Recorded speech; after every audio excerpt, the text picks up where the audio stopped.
What's going on, guys? GZTV back with another video, and in this video we are going to be talking about the latest episode I watched of Dexter. This is the 9th episode.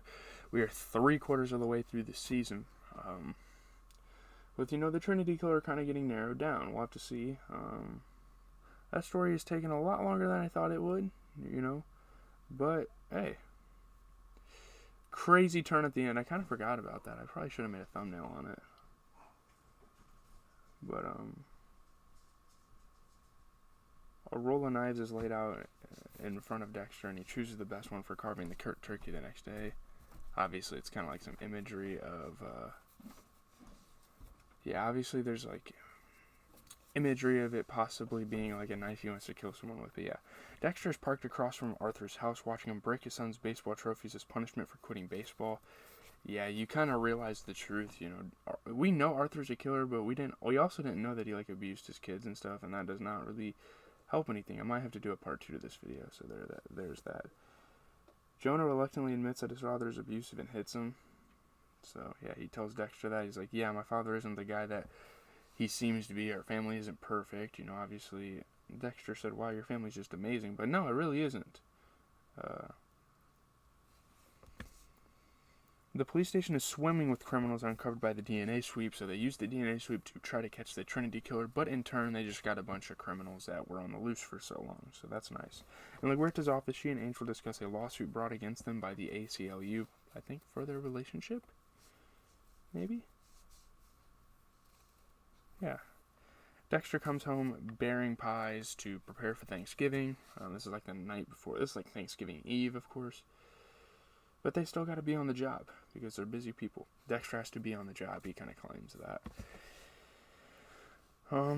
Dexter records a video of the kids tearfully begging their Aunt Deborah to have Thanksgiving with them. Like, it'd be good for the family. Dexter wants her to be involved with his family traditions because, she doesn't really have an immediate family herself anymore. A lot of her people died. Lundy died. Obviously, their father died a while ago. That sort of thing. And he wants her to be a part of it. Christine Hill exits a steamy shower smiling at Joey Quinn, who wraps her in a towel. I mean, that girl's been getting real intimate, and she's had a lot of nude scenes. I'm telling you, if you're a kid, do not watch this show, okay? So yeah. Her and Quinn, their relationship's on a pretty decent foot here. Arthur collects his morning paper to find the headline, Ocean Gate Bludgeoner Remains at Large. So, obviously, sorry, I need to move this. Obviously, he is the bludgeoner. And he's kind of shocked by it. He's kind of getting worried, but yeah, it is what it is. At her house, Rita and Elliot are puzzling over how to fit the turkey into a too small roasting pan. They didn't really plan it out, and yeah, you kind of know that Elliot and Rita have something going on together. It could have been just a friendship, but they get a little too close to each other, and things happen in this episode. So yeah, it is what it is. At the station, Deb is staring at a wall of crime scene photos to kind of figure things out, and it is Thanksgiving officially, and Deb is still working and hasn't pulled up to the family dinner yet at Rita's. Elsewhere in the station, a uniformed cop takes a white-bearded old man into custody, so they're continuing to just incarcerate old men for the crimes they did in the past. Dexter, still using the alias Kyle Butler, rings the Mitchell's doorbell holding a container of store-bought cookies, which is kind of hilarious, honestly.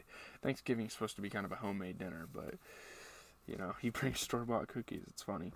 At the Morgan's house anyway, Aunt Deb walks in with a thick file and festive balloons. She actually shows up to the Thanksgiving dinner, but she's obviously going to try to get some work done while she's there.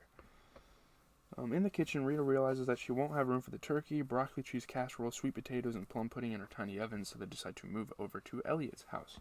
And that gives them privacy, and bad things happen when a male and a female are alone, despite their relationships. Dexter is in the Mitchell's kitchen helping Arthur and Sally prepare the meal, just trying to be as nice as he can, trying to play it cool, he doesn't want anything crazy to happen, that sort of thing. Angel and LaGuerta arrive at a nursing home to inform Carl Haas that his wife's killer has been caught, to maybe find some... to reassure him and maybe help him find a resolution, sort of thing. Arthur escorts Rebecca out of her bedroom, and she politely greets Mr. Butler. And this girl is weird. I'm just going to tell you, their daughter's weird. Maybe she's been, like, traumatized. She's a weird person. She is. In the garage, Arthur finds the football. Or he can't find the football. They have to, like, do, like, a football pregame toss. I guess that's, like, their family tradition or whatever. Dexter wants a baseball, and Arthur's like, that's kind of ridiculous, we're in football season, it's fall. Yeah. At that moment, Jonah pulls into the driveway in the wrecked convertible. Obviously, Dexter's there, so that's like a good cover. Arthur's not going to, like, beat the shit out of his son in front of Dexter. Or Kyle. That would look pretty bad. Back at the Morgan household, Deb is working on the Trinity case with the baby on her lap while the kids are tossing a wiffle ball around the house. She's like, how do you do it with these kids? It's just a hectic Thanksgiving. So yeah. Quinn eats dinner at Christine's apartment. He decides to go home with her for the holiday. This is a really cool episode. It kind of reminds me of how, like, The Office does holiday episodes. Yeah. This was fun. This was a fun little time. Arthur is yelling at the television, but Jonah remains calm because he knows that something crazy could happen, with his dad and him being abusive. Dexter wanders into the front yard where Rebecca is cutting roses. He's trying to find other people to help to see if, like, Arthur decides to, like, put his hands on his son with Kyle actually at the residence, because that's interesting. He needs to know just how, like, upfront about his abuse of his son Arthur is, Meanwhile, in the living room, Arthur cheers a good play and high-fives his son. He breaks his finger. Like, it's kind of fucked up. I mean, that was kind of weird that they included it, but it's so fucked up. I don't know. It's just so random. He just grabbed his finger and, like, broke it. I don't know. In the garden, Rebecca reveals to Dexter that she once ran away with terrible consequences. Obviously terrible consequences. We know this at this point. Arthur's a very, like, abusive father, and Dexter's starting to learn more about this family as we go on, as we are as an audience as well. Yeah. She leans in for a kiss, like, what the hell are you doing? Sally hurries back into the house. And she realizes, like, her daughter's kind of messed up in the head. And she tells Dexter, like, oh, don't worry about it. That's not your fault, Dexter walks back into the living room and spots Jonah taping up his finger. Obviously, Arthur did something to it. He knows this, given the abusive history. Angel and LaGuerta are in a parking lot at a beach, and he starts talking about immortality and chance occurrences, and they're, like, talking about... And Angel's talking about how he, like, loves LaGuerta. He's trying to confess his love. LaGuerta's not doing it back because she doesn't want this to look bad or whatever, but... Yeah. Rita burns herself removing sweet potatoes from Elliot's oven and blurts out, rats. What an NPC. That's funny. And they cheat on each other. Or they cheat. She cheats on Dexter because Elliot just broke up with this girl, which is why he's getting so attached to Rita. Masuka has been watching through the window, and it's too much for me. He's like, okay, I can't handle this. Like, will he tell Dexter? I'm not really sure. Oh, man, that'd be fucked up. He probably should, though. As a friend, Masuka should probably go tell Dexter, but I feel like he's not going to.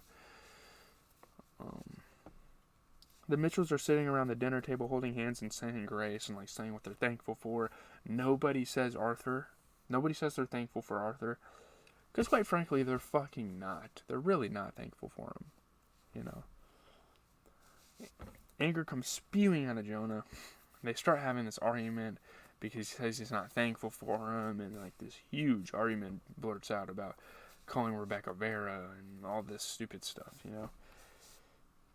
A bunch of crazy stuff happens, and it ends with Dexter, like, pulling a knife out and threatening to kill Arthur, and the family's distraught over this, even though Arthur's the aggressor. I don't know, it's weird. As Dexter drives home, he punches the steering wheel, because now he looks like a bad guy. Now he looks like the monster, rather than Mitchell. Dexter arrives home just in time for dinner, so he actually gets to have both Thanksgivings. One of the Thanksgivings went terribly wrong, of course. But yeah, Cody broke into his shed. Yeah, Deb and Cody are setting the table. Kind of having like a nice little aunt-nephew bonding moment, I guess. At the dinner table, Dexter wonders if his family and friends are who they claim to be.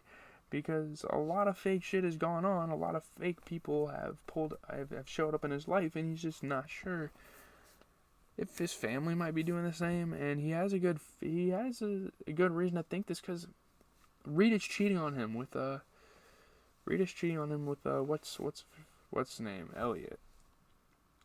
Quinn and Christine are kissing goodbye at the door because Quinn is too tired to stay over, so they kind of hit the hay, and yada yada yada. And apparently, the Trinity Killer shows up to her apartment, and the Trinity Killer is her father. It makes no sense. Maybe this was like a fake family. I'm really curious to learn kind of the history of the Trinity Killer and who this family is to him. Because, as you notice, these people are really young. You know, they are a young family, so it's not like he's been with them for more than 10 years. Even though he's been killing for like 30 years. It's really interesting. They know he's a serial killer. They hide it from the public, probably, and threat that he would hurt them. It's very interesting. I can't wait to keep watching the show and to see how Season 4 wraps up. We kind of expect the Trinity Killer to be gone, but yeah. Leave a like, comment, and subscribe. Do all that stuff. It is GZTV. Bringing you guys the best TV content out there. Tomorrow we're going to be reviewing The Walking Dead. So there is that. Weekly track roundup. Today we have 2 gameplay videos. I'm not sure what player besides Jordan Poole we're going to be doing a gameplay on, but we will